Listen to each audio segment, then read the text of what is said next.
In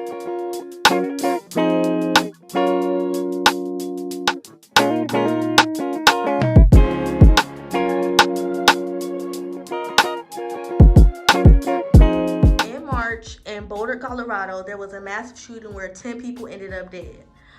The man that came out was armed and dangerous with a rifle. The police shot him in the foot, but he remained unharmed. All they did was hold his hands behind his back.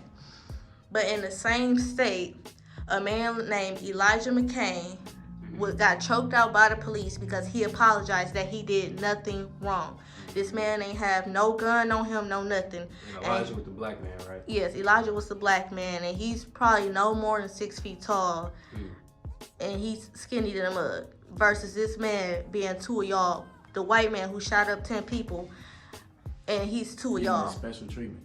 Huh? Getting the special treatment. Right? Yeah, special treatment. The police is literally walking him, not even paying no attention, looking back at whatever is back there. They got 50 cop cars surrounding this building, but all he get was a shot in the foot.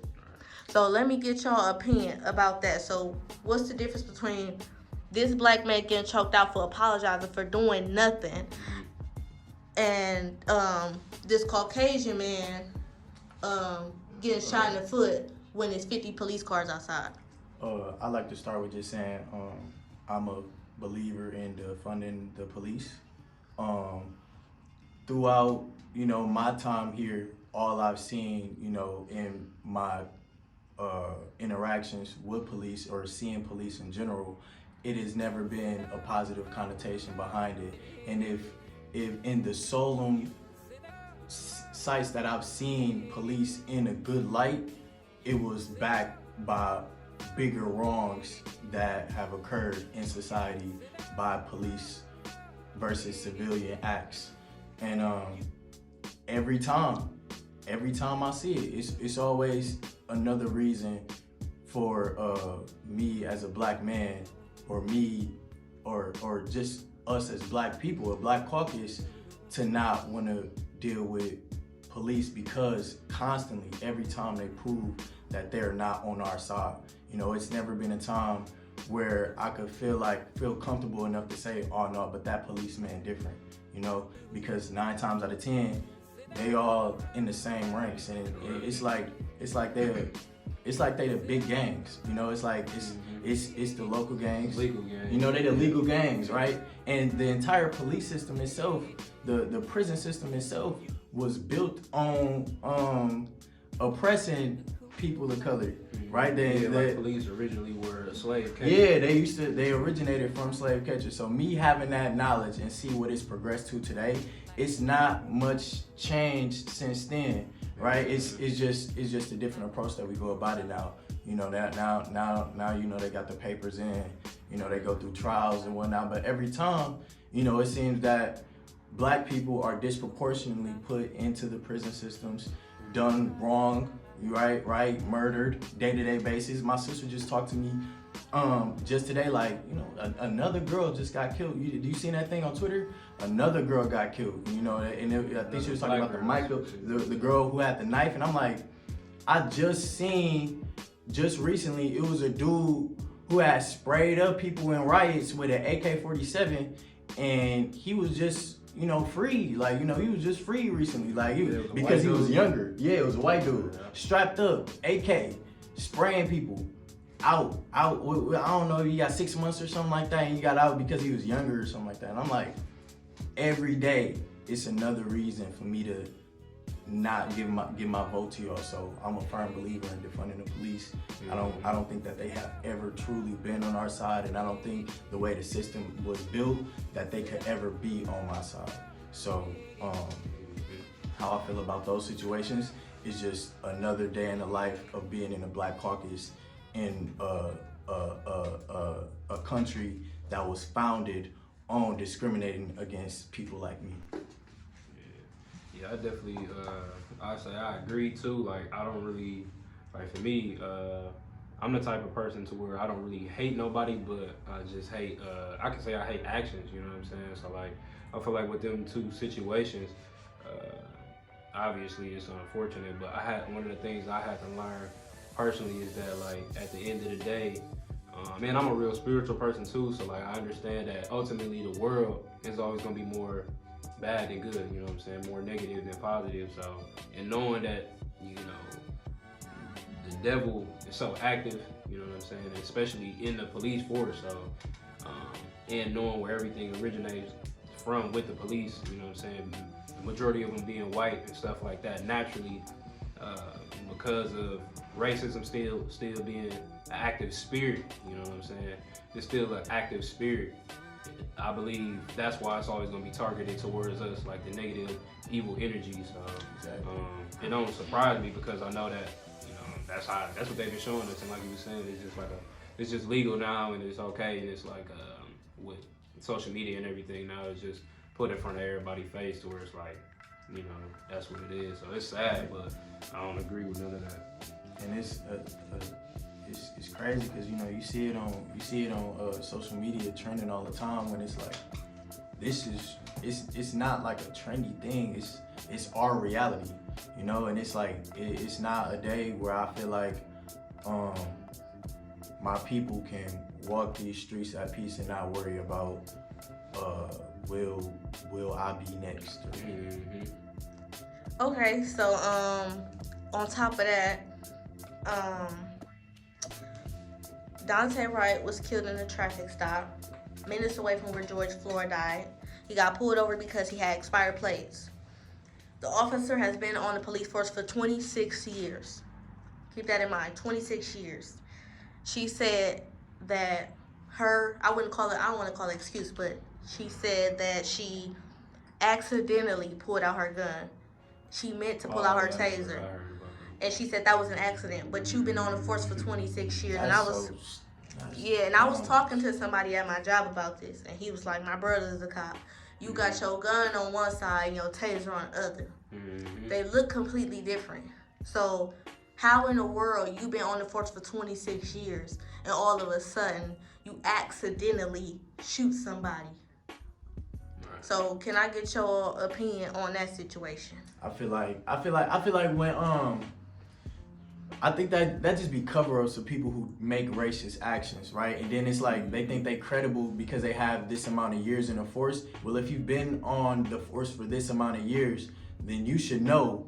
You're very cognizant of what actions to use when you get pulled over, especially for like a expired plate. You know which hand to reach. You've been on the force for 26 years, so that's even more valid to put you away, because how in the hell can you do something like that after knowing that you have this type of background on you? So I feel like that's even more reason to lock her up, because and I feel like at the same time that's a guise that when people think they've been on the force for so long that they could get power heavy, like it's like it come to your mind that you could use your power against people, and I feel like they use that to start discriminating, to start putting their warfare on our people, and then they use something like, I've been in the force, it was an accident, I shouldn't go to jail for this, or I shouldn't be doing this much time because you got this much background on you. And I don't feel that at all. I don't feel that at all as a black man, as a civil citizen. I feel like I should be 100% in my right to feel safe, but I don't. And just another action itself made by what was her name? What was her name? Dang, what is her name? What was her name? Anybody know the police officer? That police officer lady, you know what I'm saying? I completely forgot. Your time on the force shouldn't give you what is it, like a pass for being put in a system that you push so hard every day. You should get a taste of that, right? You put these people in jails because you know that's wrong, right? You pulled her over for an expired license plate and you shoot them. You shoot them, right? What was you finna do to them with an expired license plate? You should get the full extent of the law, right. And they think it's just they on a police force that they have in some type of superiority over that. But it's like, once you kill somebody and it's a wrong act, you should be treated just like a civilian. Okay, let me chime in on that. So her reason for pulling out her gun, mistaking it for a taser, he got scared and he pulled off.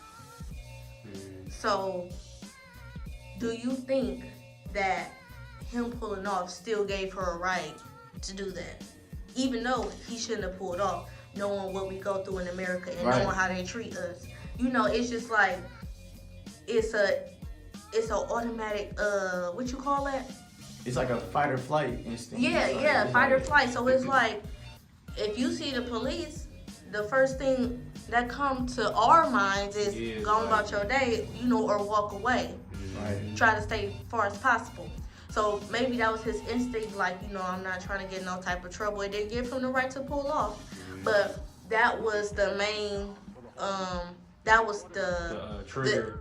internet's Like, main reason I mean- for her to be able to pull out her taser or Oh, her that's what gun. they've been saying. Yeah, I that's think why about- she did it, I because he think- tried to pull off. Yeah, I be thinking about like how police be getting trained in like ethics and morals and how you feel about a situation. Does a person pulling off give you the right to attempt to end their life?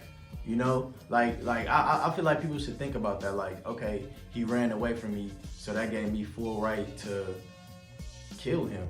You know, like even if it started off a expired license plate, that means he's a target to make you a bounty hunter. Like you gave him you put something on his head doing something like that. I'm like, I just don't think that's an ethical thing. And as somebody that's in the police force, it should be like a system. It should be tests. And I feel like the tests don't do enough where police understand ethics on a day-to-day job. Like, if he pull off, that should give you merit to, all right, now I gotta chase him and further interrogate him. But that don't mean he's not somebody who's a threat to you anyway, right? He wasn't somebody who was a threat in the first place. You the one who pursued that man, and you ended up, or the person, the civilian, and you put the pressure onto him, right? And all he did was get scared.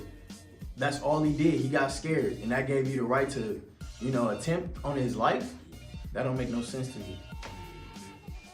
Yeah, and I definitely feel like it's I be feeling like, honestly, it's just like a subconscious racist thing for the majority of them, you know, because a lot of them, they say that they not racist or they don't believe that, but whenever it come down to it, it's just like an automatic, you know, kind of same thing like you just said, Simone, for us, whenever we see police, specifically white police, we think, oh, it's automatically finna be some bull, so let me, like our natural defense mechanism is gonna move us from that situation. So, and that's that same thing. They like, oh snap, it's a black person, they tripping, let me Right. defend myself. So, No, and that's that's what it the- always lead to them killing them. So, Backed by stigmas, prejudice, so yeah, it's definitely sad.